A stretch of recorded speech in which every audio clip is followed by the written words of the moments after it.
উপদেষ্টা হাসান আরিফকে সহকর্মীদের শেষ শ্রদ্ধা। হাইকোর্ট ও সচিবালয়ে জানাজা, সোমবার দাফন বুদ্ধিজীবী কবরস্থানে। উত্তরের কয়েক জেলার মৃদু শৈত্যপ্রবাহ, সাথে কুয়াশার দাপট, যানবাহন চলছে হেডলাইট জ্বালিয়ে।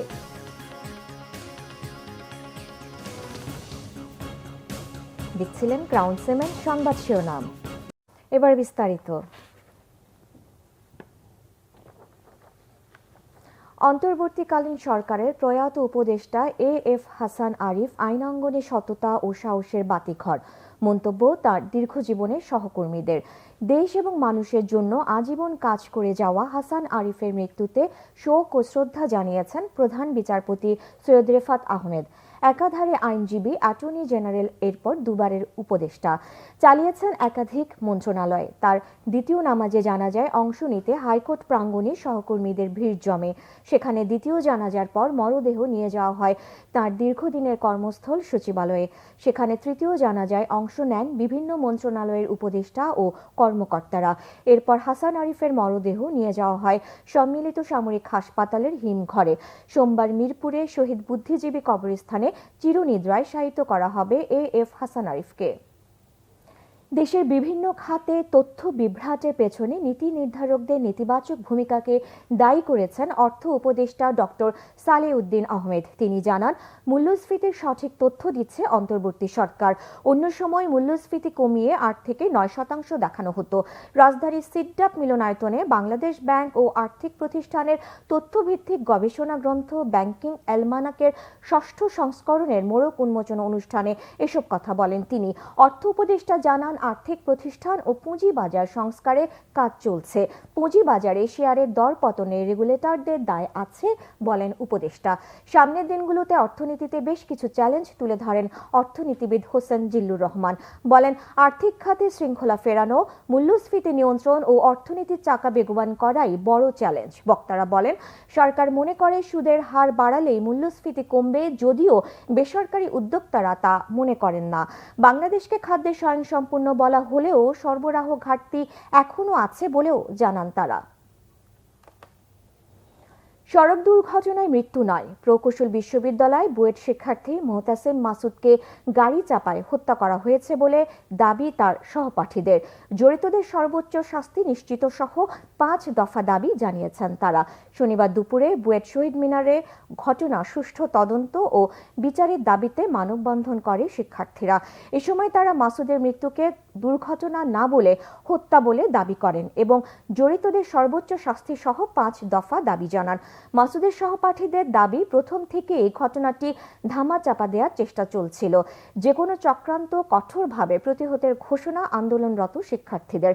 এ সময় তারা আহত অপর 2 শিক্ষার্থীর চিকিৎসায় সব ধরনের সহযোগিতায় সরকারকে এগিয়ে আসার আহ্বান জানান। মানববন্ধন শেষে শিক্ষার্থীরা একটি বিক্ষোভ মিছিল বের করেন। বিএনপি চেয়ারপারসনের উপদেষ্টা মোয়াজ্জেম হোসেন আলাল বলেছেন, সংস্কারের অজুহাত দেখিয়ে মানুষকে অধিকার বঞ্চিত করে রাখা অন্তর্বর্তী সরকারের উচিত হবে না। সকালে জাতীয় প্রেস ক্লাবের সামনে লুৎফুজ্জামান বাবর, আব্দুস সালাম পিন্টু এবং নারায়ণগঞ্জের জাকির হোসেন সহ সকল রাজবন্দীর মুক্তির দাবিতে গণতান্ত্রিক পরিষদের বিক্ষোভ সমাবেশে তিনি বলেন, গত 15 বছরে প্রশাসনকে দলীয়করণ করা হয়েছে। বিরোধী রাজনৈতিক নেতাকর্মীদের নামে মিথ্যা মামলা দেওয়া হয়েছে। পতিত সরকারের দোষরদের সরানো না হলে অন্তর্বর্তী সরকার কাজ করতে পারবে না। তিনি বলেন, তারা অন্তর্বর্তী সরকারের কাছে ন্যায় বিচার চান। স্বৈরাচারের দোষর পুলিশ কর্মকর্তা যারা রাজনৈতিক নেতাকর্মী এবং সাধারণ মানুষের উপর অত্যাচার করেছেন তাদের অপসারণের দাবি জানান তিনি। আলাল বলেন, মিথ্যা অজুহাত দিয়ে বিএনপি চেয়ারপারসনকে সাজা দেওয়া হয়েছে। তাকে তার স্বামী স্মৃতি বিজড়িত বাড়ি থেকে উচ্ছেদ করা হয়েছে আর জনগণ শেখ হাসিনাকে দেশ ছাড়া করেছে। পৌষের শুরুতে মৃদু শৈত্যপ্রবাহ আর কনকনে ঠান্ডায় শীত জেঁকে বসেছে উত্তরের জেলাগুলোয়। নাটোরে সকাল থেকে সূর্যের দেখা না মেলায় কনকনে শীতে ঘর থেকে বের হওয়া কষ্টকর। সকালে ঘন কুয়াশায় আশপাশের কিছুই দেখা যায় না। হেডলাইট জ্বালিয়ে চলাচল করে যানবাহনগুলো। সারাদিন রোদের তাপ থাকলেও সন্ধ্যা হলেই হাড় কাঁপানো শীত নামে। গরম কাপড় না থাকায় বিপাকে ছিন্নমূল ও নিম্ন আয়ের মানুষ। এদিকে ঝালকাঠিতেও তীব্র শীত। ঘন কুয়াশা ও গুঁড়ি গুঁড়ি বৃষ্টিতে জনজীবন বিপর্যস্ত হয়ে পড়েছে। এতে বাড়ছে শীতজনিত রোগীর সংখ্যা। প্রচণ্ড ঠান্ডায় বেশি বিপাকে পড়েছে শিশু ও বৃদ্ধরা। বিদ্যুৎ, জ্বালানি ও খনিজ সম্পদ উপদেষ্টা মোহাম্মদ ফাউজুল কবির খান বলেছেন, সাধারণ মানুষ যেটা চায় সেটাই করবে অন্তর্বর্তী সরকার। ২৪-এর গণঅভ্যুত্থানে অংশগ্রহণকারী ছাত্র জনতা ছাড়া অন্য কারো কাছে দায়বদ্ধ নন বলেও জানান তিনি।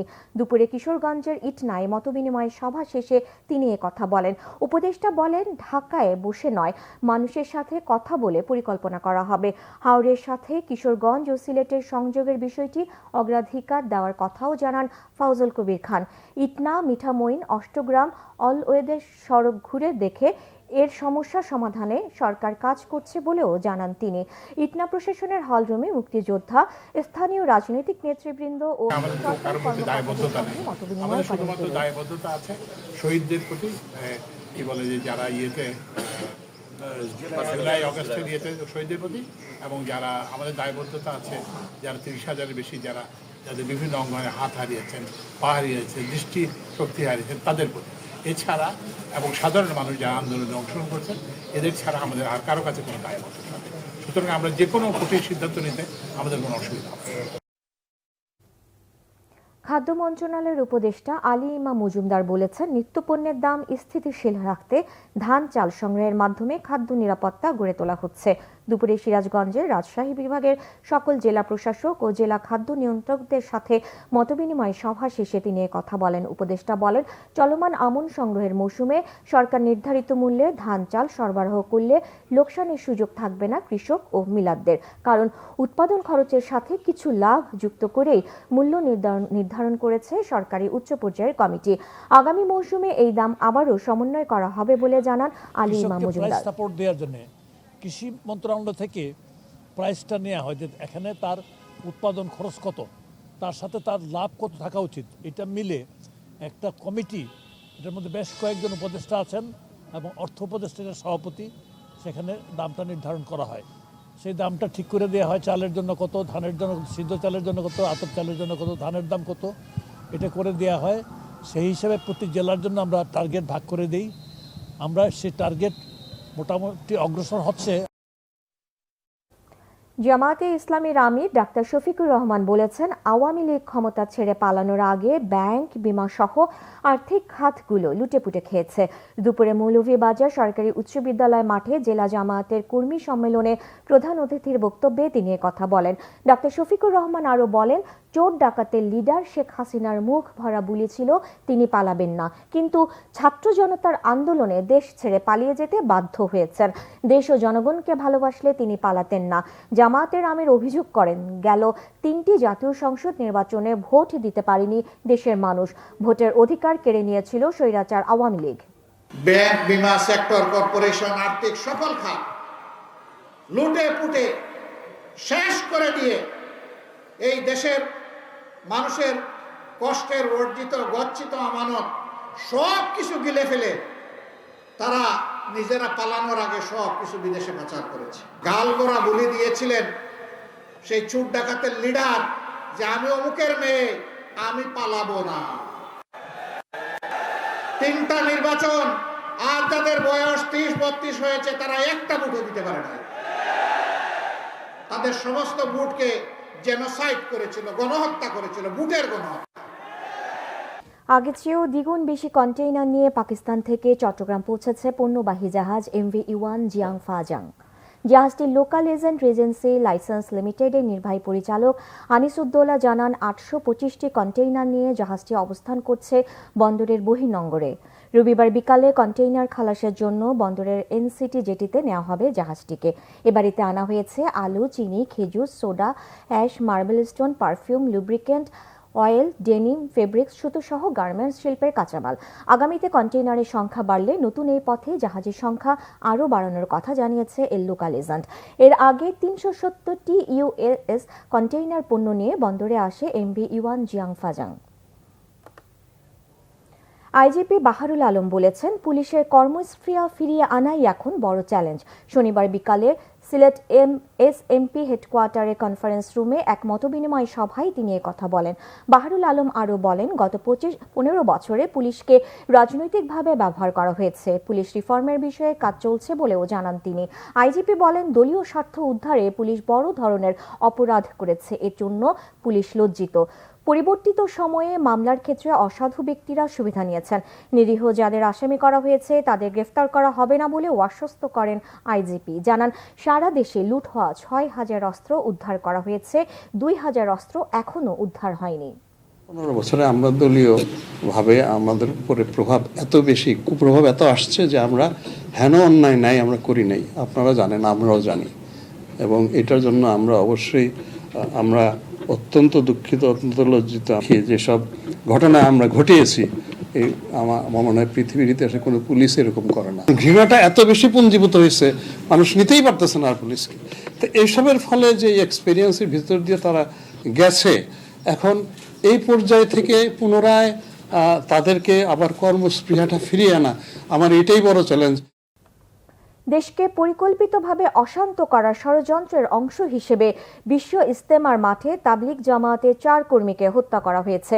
অভিযোগ, সংগঠনের নেতাদের হত্যার বিচার দাবিতে জামালপুরে মানববন্ধনে বক্তারা এ অভিযোগ করেন। শহরের ফৌজদারি মোড়ে এই মানববন্ধন হয়। বক্তারা অভিযোগ করেন, সাদপন্থীরা ভারতে পালিয়ে থাকা শেখ হাসিনার মদদেই দেশে অশান্তি সৃষ্টির পায়তারা করছে। হত্যার সঙ্গে জড়িতদের অবিলম্বে শাস্তির আওতায় আনার দাবি জানান তারা।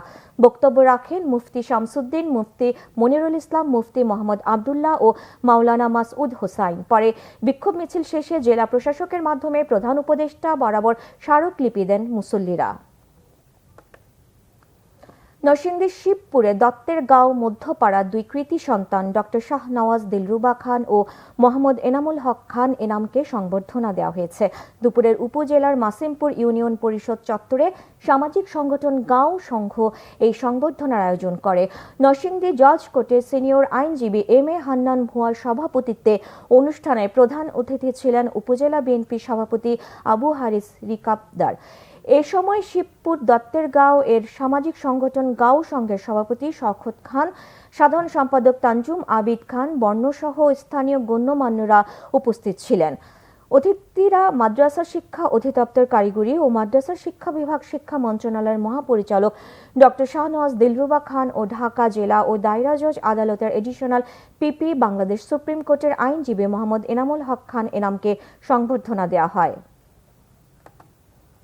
দেশের বিভিন্ন জায়গার আরো কিছু খবর নিয়ে এখন একটি ডেস্ক রিপোর্ট। যানজট নিরসন ও সড়ক দুর্ঘটনা রোধে চালকদের রক্ত পরীক্ষা ও সড়ক পরিবহন আইন বিষয়ক প্রশিক্ষণ হয়েছে ঠাকুরগাঁওয়ে। সকালে মির্জা রুহুল আমিন মিলনায়তনে অটো ও সিএনজি চালকদের দিনব্যাপী প্রশিক্ষণে স্বাস্থ্য পরীক্ষাও করা হয়। জেলা প্রশাসনের সহযোগিতায় ঠাকুরগাঁও পৌরসভার আয়োজনে উপস্থিত ছিলেন জেলা বিএনপির সাধারণ সম্পাদক মির্জা ফয়সল আমিন। দীর্ঘ 15 বছর পর দেশে ফিরেছেন আমেরিকার নিউ জার্সি বিএনপির প্রধান উপদেষ্টা আলাউর রহমান খন্দকার। দুপুরে সিলেট আন্তর্জাতিক বিমানবন্দরে নামার পর তাকে স্বাগত জানান বিএনপির কেন্দ্রীয় সহ সাংগঠনিক সম্পাদক মিফতা সিদ্দিকী। এ সময় তার সাথে দলীয় নেতাকর্মীরা উপস্থিত ছিলেন। বাগেরহাটে পুরোহিত ও সেবায়েতদের 9 দিনব্যাপী প্রশিক্ষণ কর্মসূচি শেষ হয়েছে। শহরের রামকৃষ্ণ আশ্রমে প্রশিক্ষণার্থীদের মধ্যে সনদ বিতরণের মধ্য দিয়ে এই কর্মসূচি শেষ হয়। অনুষ্ঠানে প্রধান অতিথি ছিলেন পুলিশ সুপার মোহাম্মদ তৌহিদুল আরিফ। 9 দিনব্যাপী এই প্রশিক্ষণে হিন্দু আইন, পূজা পদ্ধতি, খাদ্য পুষ্টি, স্বাস্থ্য, ভূমি আইন ও আইসিটি বিষয়ে প্রশিক্ষণ দেওয়া হয়। ঐতিহ্যকে টিকিয়ে রাখতে ঠাকুরগাঁওয়ে চলছে শীতের লোকায়ন পিঠা উৎসব 1431। সূর্যোদয়ের সাথে সাথে ঠাকুরগাঁওয়ের লোকায়ন জীবন বৈচিত্র্য জাদুঘর চত্বরে লোকায়ন ইএসডিও পিঠা উৎসব শুরু হয়। প্রতিষ্ঠানটির 3 যুগ পূর্তি উৎসবে আমন্ত্রিত অতিথিদের সম্মানে আয়োজন করা হয় এই উৎসব। চাঁদপুরের কচুয়ায় বাংলাদেশ জামায়াতে ইসলামীর কর্মী সম্মেলন হয়েছে। শনিবার কচুয়া উপজেলা শাখার আয়োজনে দিনব্যাপী কর্মী সম্মেলনে প্রধান অতিথি হিসেবে বক্তব্য রাখেন জামায়াতে ইসলামের কেন্দ্রীয় কমিটির সহকারী সেক্রেটারি জেনারেল মাওলানা মোহাম্মদ শাহজাহান। এ সময় তিনি আগামী জাতীয় সংসদ নির্বাচনে দুর্নীতি ও চাঁদাবাজ মুক্ত বাংলাদেশে গড়তে জামায়াতকে সমর্থন করার আহ্বান জানান। ময়মনসিংহে জাতীয় গণমাধ্যম ইনস্টিটিউট আয়োজিত facts for life with field practice শীর্ষক 2 দিনব্যাপী কর্মশালার সনদ বিতরণ করা হয়েছে। ময়মনসিংহ জেলা প্রশাসকের সম্মেলন কক্ষে সনদ বিতরণ অনুষ্ঠানে সভাপতিত্ব করেন জাতীয় গণমাধ্যম ইনস্টিটিউটের মহাপরিচালক সুফি জাকির হোসেন। কর্মশালায় প্রিন্ট ও ইলেকট্রনিক মিডিয়ার 40 জন সাংবাদিক অংশ নেন। হবিগঞ্জের বানিয়াচংয়ের সিকন্দরপুরে গোলাম আহমেদ ফাউন্ডেশনের পক্ষ থেকে গরিব, অসহায় ও শীতার্ত 2 শতাধিক মানুষের মাঝে কম্বল বিতরণ করা হয়েছে। বিতরণ করেন ফাউন্ডেশনের সভাপতি ও সাবেক অতিরিক্ত সচিব মোহাম্মদ দবিরুল ইসলাম।